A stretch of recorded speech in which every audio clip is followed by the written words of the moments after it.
Frankie Valley there, hitting the high notes with Can't Take My Eyes Off of You. 2 to breakfast, it's 12 minutes to 8. Good morning to you. And someone I can't take my eyes off is Dubbo Regional Council Mayor Matthew Dickerson. He joins us now. Good morning, Mr. Mayor. I assumed you put that song on for me, Matt. Welcome to Dubbo. Welcome to the desk of 2 to. It is an absolute pleasure to be here, and it's just as much of a pleasure to have you in the studio. They tell me this is a regular thing. A regular thing. Every day we do this. Every day. It goes for about half an hour or so every day. See, we're trying to get more listeners, so we might... No, but it is great to have you in to get all the latest updates. Now, we had a good catch-up Wednesday night for the Dubbo Day Awards, a fantastic event.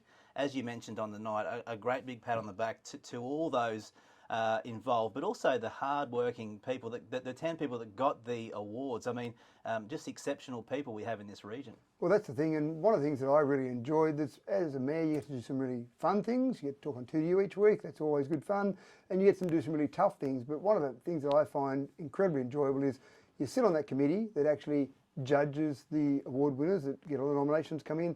And I know when we're sitting around that committee, the Dubbo Day committee it's called, and you're reading through these nominations, you go, wow, this person's done this and this and this. There's so many different things they're involved with. And those winners, typically, I find, they're not usually one organisation they're involved with, there's usually multiple. Exactly. And you do wonder how they find the time of the day to actually just do normal things that a normal person would do. Because I thought it was funny that, because you did a great job, by the way, hosting and emceeing there, but you mentioned each person, the award winners, and then what they do. You stopped about halfway through one person because you thought, if I read out all of this, we're going to be here all night. That's right, it does get to that stage where there's so much they do, but they were 10 absolutely worthy award winners there, and that whole process started back in 1999 as part of our sesquicentenary celebration. So since then, we've given away 417 of those Dubbo Day awards. Now they're separate to the awards we do on Australia Day, where we do Citizen of the Year and Sportsperson of the Year. These are more like the quiet achievers, people that you wouldn't necessarily think are out there doing things you don't know about, things behind the scenes that just make things happen, just make various events happen, make various organisations and clubs happen. So well done to those people, and it's a really uplifting day. Well said, well done indeed. And we had Sarah Lucan on earlier, one of those award winners, and as I said to her, these people, they don't look for the accolades. No. They're behind the scenes doing the work. Even if there was no Dubbo Day Awards, they wouldn't care. Exactly right. And one of the things that I've found before in those previous Dubbo Days has been that people are almost embarrassed. And sometimes when you talk to them afterwards, go, oh, I don't know why I got this. Oh, I'm so embarrassed about this. It's just what they do. That's right. They don't think they're doing anything outstanding. They're just helping away. They might be just cutting up sandwiches for the cricket club. They might be just helping things behind the scenes, make an event happen. And making an event happen is actually a huge amount of work. But they just think it's part of what I do. I've been doing this for the last 6 months for this one event. That's okay. These big-hearted people. Great to have them in the region. Now, thank you as well. I got to wear the mayoral, what do you call the jewellery? The mayoral chains, yes. The chains. But we don't talk about that, Matt. You're not meant to wear those, so we don't talk about them publicly, okay? So that was a private moment between you and I. I apologise for acknowledging that. When you want those back, by the way, just let me know and I'll get them to you. Now, last night we had the November Ordinary Council meeting. I actually always find it funny they're called ordinary council meetings. There's nothing ordinary about a council meeting. I watched a bit of it. It is pretty ordinary. What came out of that last night, please? Yeah, look, a few different things. I suppose one of the things that people talk about a lot is, at the moment anyway, roads, and then probably number 2 would be roads, and number 3 would be roads. So roads seem to be a topic. And a couple of things happened last night that are absolutely relevant to roads. One very much a short term and one a medium term. We took $1 million out of our heavy patching budget and moved it into our short-term budget, our sort of maintenance budget. And the problem, or the reason we did that is one of the problems we have with our heavy patching at the moment is that if we try to do heavy patching, and heavy patching is where you cut out a section of road, go down to the road base and start building up from the bottom again. If we try and do that at the moment, we're finding it's almost like the roads have got springs under them. When we cut down into that base of the road, what we're finding is that there's water seeping through the road there, so we can't actually do those repairs.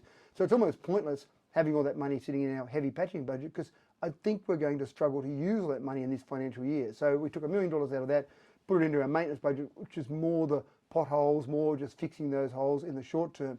And that's not great. I'd always prefer to do heavy patching, but if the road's too wet to do it, then that just creates more of a problem. Yeah, that's exactly right. So that was one thing, and that's very much a short-term fix.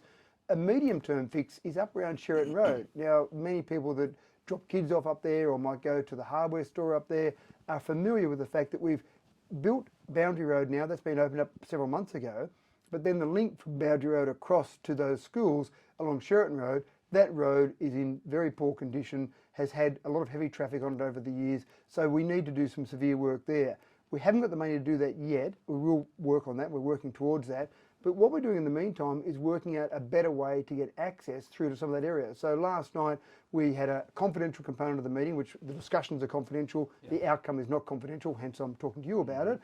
So effectively what we've done is given the CEO the authority to go and negotiate for some road purchases, some land purchases to build roads in Blue Ridge. So what we'll get to the point of doing is we'll take traffic, heavy traffic in particular, directly off the highway through Blue Ridge and to some of the areas that are needed to be used there, rather than actually have them go along Sheraton Road. So that's a really important medium-term fix. But again, these are sort of things that councils do well, that long-term planning. Exactly, and obviously with the weather we've had recently, I know roads is top of the agenda. Yeah. But also last night there was the community service funds and a whole heap of organisations that have got some funding, which is great.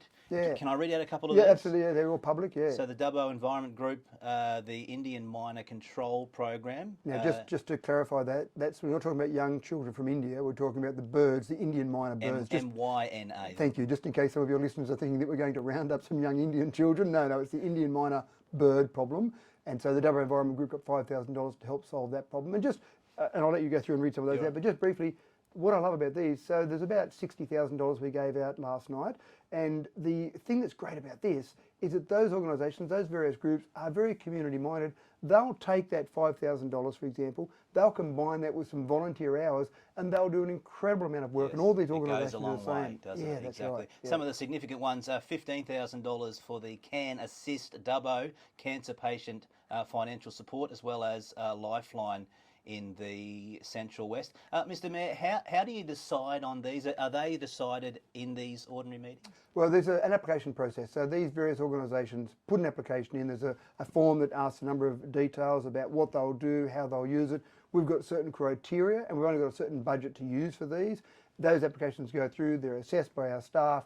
They then get sent through to the meeting with recommendations, and ultimately, yes, we make the decision last night at the council meeting to say, yes, we'll give these organisations this amount of money, but we are relying on the information they've put in their application forms and obviously the information that is collated together from the staff. Some of those applications that were put in weren't approved, they were not meeting the criteria, and so that's always tough for those organisations to say, sorry, you don't make it, but we give them some advice about other programs that might be available, or even different things they might need to do to be applicable for some of those programs. So in essence, yeah, there's a great number of organisations there and they do some great work in the community. Now, as we start to wrap it up, you've walked in today and said, I've got a bit of exciting news for you, a little bit of breaking news, and it's with these Reimagine Awards, Mr Mayor. What can you tell us? I haven't got a lot of details for you, but I thought you'd be keen to know. The Old Dubbo Jail won a silver award at the New South Wales Tourism Awards about a week ago, and I was down there for those awards at Luna Park, so it was very exciting to be there to see them win that. But last night, literally at the end of the council meeting, we were discussing a few things, and an email came through to the CEO, and he just tapped me on the shoulder and said, you might just be aware of this. There's some Reimagine Awards that the Old Dubbo Jail was up for, and I don't have many details, Matt, because that's about as much as I know, is that they won an award at the Reimagine Awards, and part of this is the new gallows display there. And if you get a chance to go and see the Old Dubbo Jail, they've got a huge display there, a new display of all the inmates that were on death row, effectively. There were 8 people who were hung at the jail, but there were many more than that on death row. And it's got their stories, and it's quite fascinating reading those stories, even why they're on death row. Some of them seem so minor and things that you wouldn't even get a slap on the wrist for these days, and these people were on death row. So they won a Reimagine Award for that. We'll have more details in the next few days, but you've heard it here first. Thank you very much, Mr Mayor. We appreciate your time this morning. My pleasure, Matt. Dubbo Regional Mayor there, Matthew Dickerson. It is 2 to you breakfast, creeping close to 8 a.m.